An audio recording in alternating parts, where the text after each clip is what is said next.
everybody, I'm Quinn. I'm Scott. It's time for the Almost Friday Show for Wednesday, September 21st, 2011. Kicking it off and off the press. Diablo has apparently made it into that Diablo form where we get to try it out Diablo for a little bit. 3 Yes. is in the, Not Diablo 1. is in a fairly exclusive beta. Yes, exclusive. So, I mean, I'm not in it. I'm not in it either. But in fairness, I didn't sign up. I didn't either. Oh. I think we're doing this wrong. Could be. But more on the beta, and hopefully maybe that'll show up. I don't know. I'm not hopeful. Yeah. Maybe by the time I'm 80, I'll be able to play Diablo 3. In Tech Insight this week, Netflix does some really crazy stuff. And basically... They're like a cell. Damn, you took my analogy. Makes like an amoeba and splits. Yeah. Sure, I don't know. I've never taken We'll tell you more about what Netflix has now become. Yeah. Then science, we're telling you about things that are falling from space that will hit you. There's a high probability of it. Well, decently high in terms of probabilities. Kind of scary. And NASA's not really sure what's going on, so more on that. Even more scary. And behind the lens this week, we're taking a look at Nikon's new mirrorless camera, which was just announced today on Wednesday, September 21st. But without further ado, it's time for Off the Press.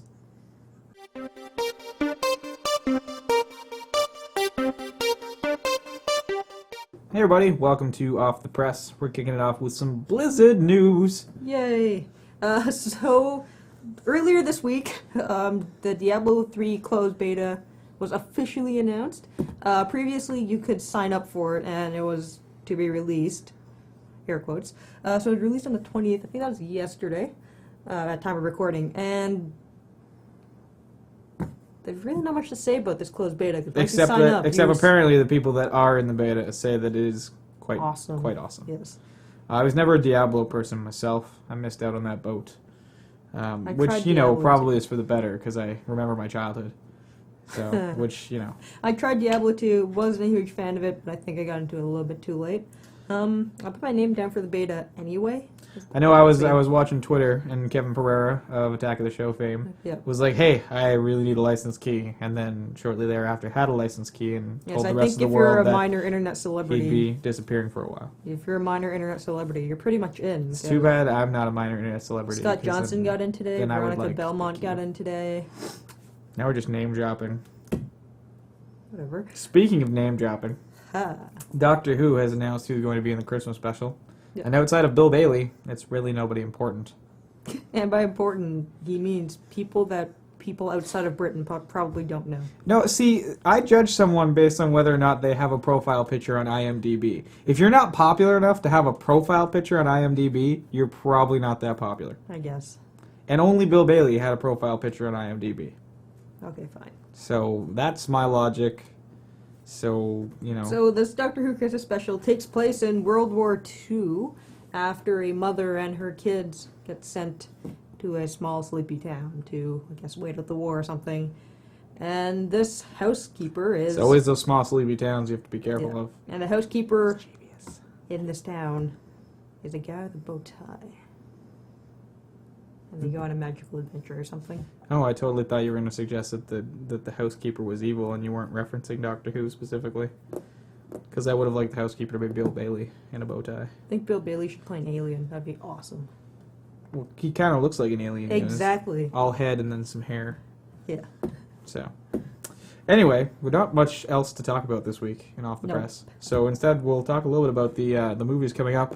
We forgot to mention that The Lion King 3D came out last week, which we feel is important to mention now because it made a boatload of money, even though there's nothing new about it except that it's in 3D. But if you're watching this on the internet, it's probably too late because it was a limited 2-week engagement. So, which really I'm not sad about because the fact that hey, we're going to take a movie from the 90s and make more money off of it by turning it into 3D is just helping to perpetuate the stereotype that everything is better in 3D, which none of it is. True story. Yeah.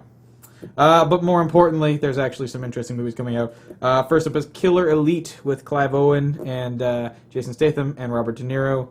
If you like action movies, it looks pretty sweet. That sounds like a combination you can't miss. Plus, the very lovely from Chuck, Yvonne Strahovski. I probably pronounced her last name wrong because she's Australian/Polish. Cool. Well, she's Polish, but from Australia. and she's from Chuck, which is awesome. So Australian. you should go see that movie. Australia. Although she's not going to kick anyone's ass, which kind of makes me a little bit disappointed. Disappointing. Yeah. Talking about a movie that's not gonna kick anyone's ass. We got Moneyball. Yes, Moneyball's the movie about changing the game of baseball based on statistics, as opposed to just assigning really good players. It looks pretty interesting. It's got Brad Pitt, who's always good in almost everything he does, as well as the kid from 40-Year-Old Virgin. There, not even 40-Year-Old Virgin, from Superbad. That guy. Yeah, I always forget his name, which is bad. It's Jonah something. Anyway, he's in it and plays not an idiot this time, which is kind of interesting. Mm-hmm. So I'm not a sports fan, but that looks like a pretty good movie. And then we want to talk about it only because it's hilarious. Yep. Abduction with Taylor Lautner of Twilight fame is coming out this week, and thus far the reviews gave it a whopping 0 So on Rotten Tomatoes. So calling it negative would be a positive note. Reasons not to see this movie include Taylor Lautner, because the thing is going to be filled with screaming girls that yell every time he's on screen, which is going to be most of the movie. And also, it's not a good movie. No. And then coming out on Blu-ray this week, we've got Castle Season 3. We like Castle. Nathan Fillion's awesome. And clever cop dramas are always entertaining. And we also have Bridesmaids. Which is kind of like The Hangover, but for women. Apparently, it's really But also good. really funny. Yeah.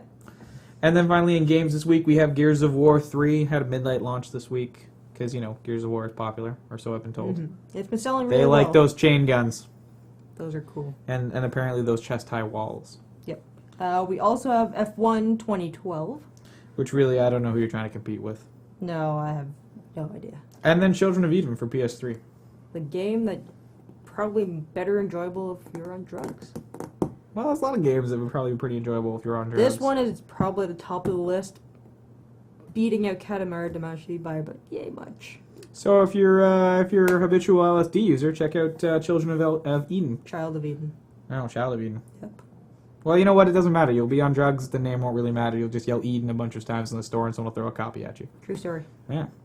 And with that, we've reached the end of Off the Press this week.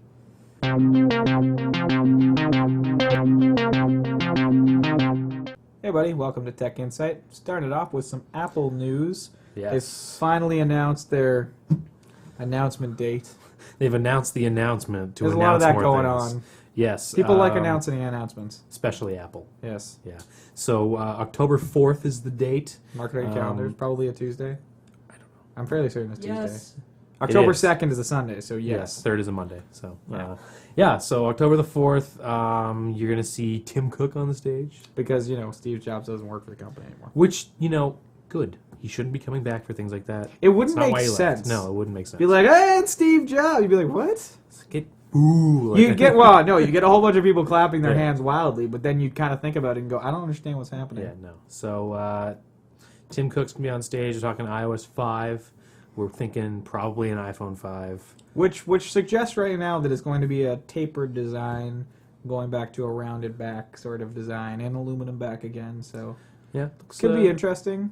People are calling it a revolutionary new design, which it really isn't. Not at all, really. I really don't understand that term, why it gets used. Like The first iPhone was revolutionary. every time they update the iPhone, it's a revolutionary No, shit. it's No, not. it's not. It's magic. Well, I'm sorry, you've gone back to curved edges. That's not revolutionary. No, That's no. taking one step backwards and Yeah, then so- taking some MacBook Air thin slantiness and going in with that. It doesn't.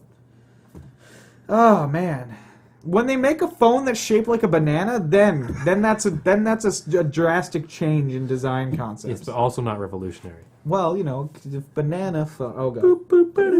All right. Moving on. So moving on, next, Netflix announced this week that they're actually splitting into two. Now, this does not affect the Canadians or the South Americans, really, unless you live in the United States. Netflix is still Netflix. And the reason why it doesn't affect Canadians is we don't get DVD shipping services, right. which is what the split has created. Yes. So because they changed their pricing scheme recently to reflect the cost of DVDs kind of separately from the cost of streaming, they're also making that separation in names. So you're going to have Netflix, which is going to be your online streaming source. Same layout, same company, same everything. And now they're calling it Quickster, Which is stupid. which is ridiculous. Yeah, I don't know. But that's their DVD mail service. Yeah. They're They're not. They're separate websites now. But is it the same? Same company. Yeah, but are you paying when you pay? Is it one fee that you pay, or do you have to pay for them separately? I'm pretty now? sure it's the same fee. They're bundled kind of thing. Then I don't understand what the purpose of this was. I don't know. An American somewhere is jumping up and down in excitement, but I think he's a lone wolf at this point. He probably owns Quickster.com and just got a good check from Netflix. Yes. That's probably what it was. So it's an interesting decision, and we'll have to see what happens. See, when I first heard about it, I didn't think it was that big a deal. I'm like, okay, you want DVDs, you go to Quickster. Because then you don't get the DVD queue and your streaming all in one place. It doesn't get all confusing. But it's already been that way for years, so I don't... So now you're just going, well, now it doesn't work that way, which is more confusing. You're going to have stuff on the Netflix site pointing people to Quickster. You're going to have a Netflix streaming queue, and then you're going to have a DVD queue, and then your queues will get crossed, you'll end up with a P. Or maybe an R. I don't know how this works. I think you've confused the alphabet. It's a frequent It's issue. been known to happen. Yeah. Speaking of the alphabet, there is a new hacker maker group that decided to use the alphabet as part of their name. Yes, most do. Letters form words, and letters are from the alphabet. It's an interesting fact, that is. Isn't it? We're talking about Prototype D in the Ottawa, Canada area. Yes. This kind of just creeped onto our radar recently. It's actually a pretty cool concept. Basically, it's like a common area that's got, server farms for processing. It's got software for 3D rendering and all this different kind of CNC things. laser engraving machines and wide format printers. A full shop. A full shop. So basically, it's targeted for people that are the hacker maker, someone who's working on software, working on hardware, someone who's creating inventions, maybe someone's taking tech and making it into art, that kind of stuff. It's sort of a gallery in a common area where members can use the stuff and congregate with each other, and there's going to be events and seminars on stuff and everything like that, which is pretty cool. So we've seen this in other cities. It's big in like New York and Seattle and San Francisco and that kind of stuff. So it's nice to see it hitting Ottawa. It's on Bank Street, which is sort of the hub of the downtown area. So it's not tucked away in some far off place. Industrial park. Yeah, that's what I was worried about when I first saw it. But it is kind of centralized. So it is relatively new. They've just sort of started to get it going. They have a whole bunch of different membership plans, starting from $25 up to $300. What's really neat though is that at the top tier plan, they have a gallery set up to do basically art shows if you are making stuff, and that gives you access to that gallery, which is pretty cool. Which is because to buy into a normal gallery is Expensive. quite pricey. Yeah. Now this isn't the same as say the Ottawa Art Gallery or No, something for like sure. that. But if enough people know about it, you're still going to get some foot traffic. Plus, you're going to get everyone else who's going to the workshops and stuff like that getting exposure. So Yeah. So if you are someone who is of the Hacker Maker Fair, then you probably want to check out Prototype D here in Ottawa, and it's relatively new, like we said. So sort of building, but we think it's a pretty cool thing, and you should check it out. yeah, prototyped.org. They seem to be kind of expanding a little bit, because I think that if you look at the features they have in their shops and stuff, there's also like a second section which is like expanded as of July this year.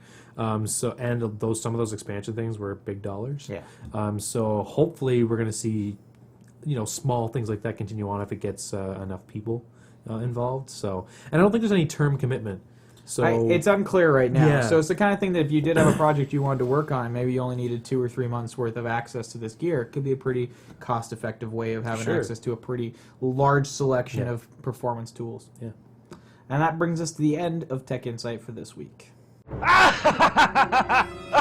kind of alive! No, it's still dead. Oh. Welcome to Mad Science for the week. Sean's obviously vacant, Unless he's invisible somewhere. which I hope that would be weird, That'd be because I kind was of under the awkward. impression he's not here. So it's Sean's Mad Science still. We're talking little robots Adorable little robots. doing big things. So Panasonic has a little robot mascot they use to advertise their batteries. Previously, they've claimed that their batteries are awesome because our robot can climb out of the Grand Canyon and can walk 500 kilometers from Tokyo to Kyoto. These robots being powered solely on their Evolta Yeah, they're batteries. so little AA batteries. This robot is probably only about yay big. they're So now Panasonic is stepping it up a little bit further Quite a bit, I would by say. taking on the Ironman Triathlon in Hawaii. Yeah, so that's a 2.4 mile swim, 112 miles on the bike, and 26.2 mile marathon of running afterwards. How did they build a little bike? Yes, they did. Because that's pretty awesome. They built a little bike. They built a little Swimming thing? swimming thing for the robot because you obviously can't just have the robot doing this. Well, no, that wouldn't work very well. Tiny little arms. Yes. And then they have kind of a hamster wheel thing for it to run on. Huh. So this thing's going to be running for 24 hours straight, only stopping to charge its batteries, and they're expecting it to take about a week for it to finish this triathlon. Not bad for a little guy running on some little batteries. Yeah. And it's all starting on October 23rd, so we're going to be keeping our eyes out on that one. Yes, watch the little robots go. Adorable little robots go. Next up, NASA has recently announced that there is a satellite that's going to fall to Earth. Yep. And it will break up, and there's a 1 in 3,200 chance that a piece of it will hit somebody. Mm-hmm. I believe they've said it will fall anywhere over North America, South America, and Asia. Huh. I don't like them odds. Yeah, so... Yeah. So the date, they say it's going to be on the 23rd, but it could be plus or minus 24 hours on either side of that. They really don't know what's going on with this They really thing. don't, no. It's going to fall. Yep. We know that. Okay. It's going to hit the Earth. Awesome. All right. They've named half of it. A Probably sizable more chunk than of it, half. Yep. Wow, I don't know where they're getting this very exact number, but apparently No. there's a 1 in 3,200 chance that someone will get struck by a piece of debris. Now, they haven't really Yes, qualified debris. Yeah, it could be something as simple as, Yeah, it could be a little Oh, flake. Oh no, some satellite has fallen on me. it's a piece of gravel flicked up from a car. Yeah, No. it could be a toilet seat. Who's to know? Yeah. So they have, in the CBC article, they said that most of it will burn up, but there is a chance for some bigger pieces not to burn up. So if you have like a really So big chunk of space crap in your lawn, Yeah, you know why. don't touch it, call the cops. That's what it says in the article as well. Really? At but- which point the cops will call NASA and they'll think about what to do about it. Yeah. If it ends up in Canada, Yeah, they're not getting it back. nah. It ends up on my lawn. I'm keeping it. I'm not a huge fan of the impreciseness because there's a lot of satellites out there. There are. Over 3,200. So if they all fell, If most of the small pieces are breaking up and only the big pieces are left, chances are going to be hit by a big piece. I would rather That's the most upsetting part. I would rather the big pieces break up Yes. and like get smoked by a bolt at terminal velocity or something. At least that way, it's a quick death. Yeah, quick death, or maybe you just lose an arm or something instead of being crushed. Yeah, less traumatic. A little bit, yeah. And that's it for science this week. Yeah.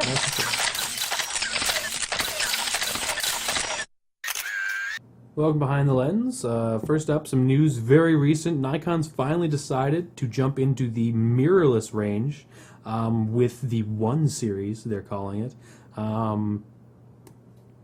People aren't too happy. No, and neither were we on first glance. Well, the thing was that we've talked about before about how Nikon and Canon are kind of not pushing the envelope anymore because they can make money while not changing things. They're really looking at it from afar. Yeah. And not taking risks, which is disappointing. And I really feel like this new Nikon 1 series is a perfect example of that because, first off, they decided to make a camera with a smaller sensor than what's in a Micro Four Thirds camera. A fairly significantly smaller sensor. Yes, it's half the size of Micro Four Thirds. Now, it is larger than what's in the point and shoots by about 2 times.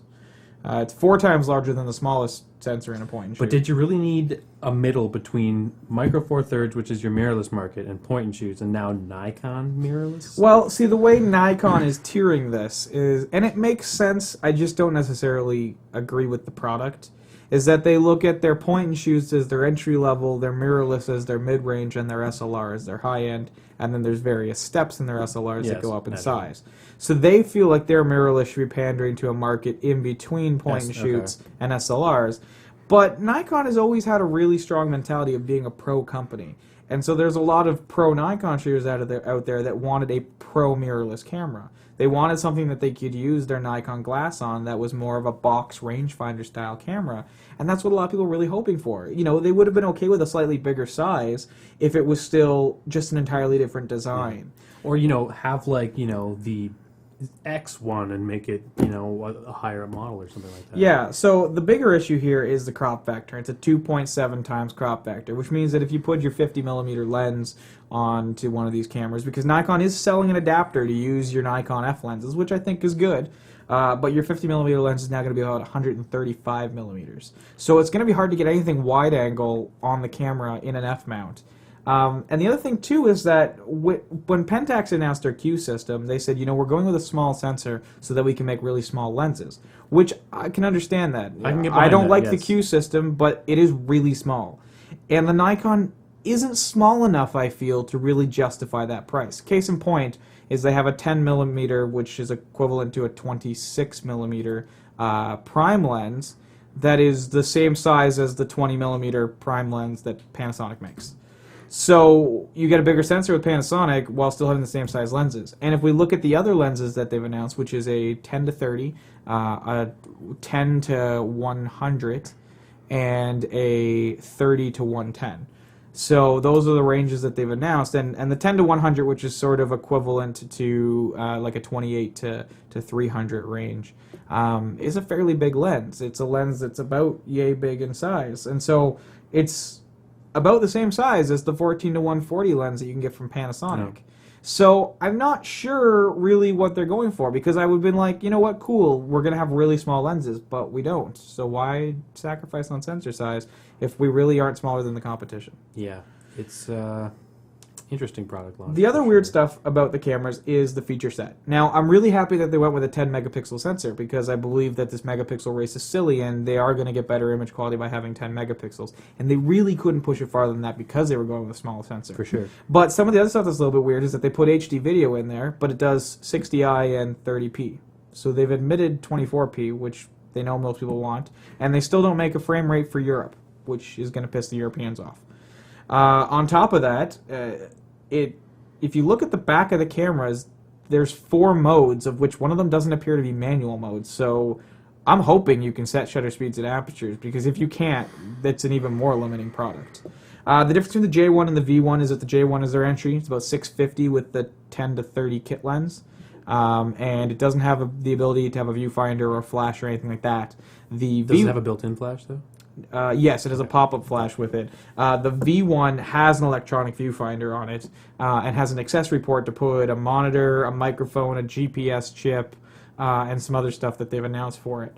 Now, the thing is, this is going to do really well in Japan, and that's the point, is that I think Nikon is really shifting their selling tactics to going after consumers, because they know, hey, we're going to sell tons of these, even though if we made it a better camera, we'd sell a lot of them to pros. We're going to sell way more of these to people who don't care. And in Japan, mirrorless is growing every day as a more popular market. And so I think they've really abandoned what Americans want out of a camera, which I don't really blame them, but it does. I do see why these cameras are built that way. So we're looking at $650 and $899 respectively for the J1 and the V1, which I think is a bit high considering they're smaller sensors. Than you can go out and buy a GF2 right now for $499, $599 for a GF2, and it's got a bigger sensor, and it's about the same size. So we'll have to see. Image quality has been not really out there yet, but we'll obviously get more. It was just announced today, so we'll see what happens. But I think a lot of people were disappointed with this. Yeah, that seems to be the resounding kind of feel there. Yeah. Well, we'll see once they get into reviewers' hands and so on. Next up in the video kind of world, I know we have run into this problem before. I'm sure you have if you're starting to do your own kind of home videos and starting to do shorts and things like that, where you want some music, whether it be, you know, score kind of music or, you know, tension music or whatever you want, but it's really hard to find. It is, yeah. And on top of that, you go, can I use this? What are the licensing rates? And trying to have to jump through hoops to get to it. So Vimeo has gone out and created their music store. Now, it's important to note this isn't actually Vimeo. It's a service that Vimeo is sort of porting through 2 other services that already offer these songs. But Vimeo has gone through and hand-picked a bunch of stuff that they feel really fits. and put a lot of effort into categorization. So you can go in and type dramatic, dark, and, as keywords, and then you're going to get stuff that falls under those, and you can preview all of them. But what's really great is they made it really simple. It's about $2 for a personal license, which is non-monetary gain. It's usually around $100 for a commercial license, which means you're going to sell it. Actually isn't that bad. Yeah, now the price changes if you're doing it for stuff that isn't web-based, and they recommend you contact them if it's going to be theatrical or network television or cable or things like that. And then there's also a whole bunch of Creative Commons stuff, which is free as long as you give attribution and don't make money off the content, which is great. So there's 3 levels that you can get at this music from, and the stuff that's free is obviously always free, and then the stuff that's paid has both levels. So they made it really easy to go in, find songs, pay a simple dollar value, know what you can do with it, and then put that right into your work. So I think it's pretty cool. I thought it was a really good service for Vimeo to offer, because Vimeo's that video service. Vimeo is the indie filmmakers' go-to place to host their video. So it makes sense to be like, I'm working on this video and I need music. Oh, Vimeo can tell me where I can get my music. It makes sense, and I think what is really important is that they've parsed all that hard to do searching for you, because it is really hard to look through, essentially, people who write this music just go, dramatic score, and throw it up on a page. Yeah. And then they don't, they're not going to put it down as dramatic score. They'll name it something silly and sell it to professionals who know what they're looking for, right? For amateurs trying to find it, that searching is really key. So I think Vimeo's really put together a decent option for people who just want to go, happy music, and then, click through and listen to the stuff and then see what fits. Yeah. So at launch today, there was over 45,000 songs available to be searched through and listened to and all that kind of good stuff. So they launched with a pretty sizable library, I think. Yes, which is good. So if you are an independent filmmaker or looking for something to put into your short, check out Vimeo.com. I believe if you go to their blog, it's up there, I think, or it might be Vimeo.com/music store. But it's pretty easy to get to. I think it's going to be a good service, and I'm looking forward to that expanding library. That's it from Behind the Lens this week. And it's that time again. We've come to the end of the Almost Friday show for this week. If you want to contact us about how much you don't like Nikon's new line of mirrorless cameras, you can do so at contact@almostfridayshow.com. Or if you want to tell us on Twitter that you'd like to hire us to design your new revolutionary banana phone, you can reach us at almost_Friday. We have fairly decent rates. We'll tell you how to make an awesome revolutionary banana phone for a good dollar value. Or really other fruit into other technology. Yeah, like a pear grape phone. Why stay at phones? A cantaloupe server. Yeah, or how about a watermelon tower? Yeah, that sounds good. No, got to stay away from apples. Yeah.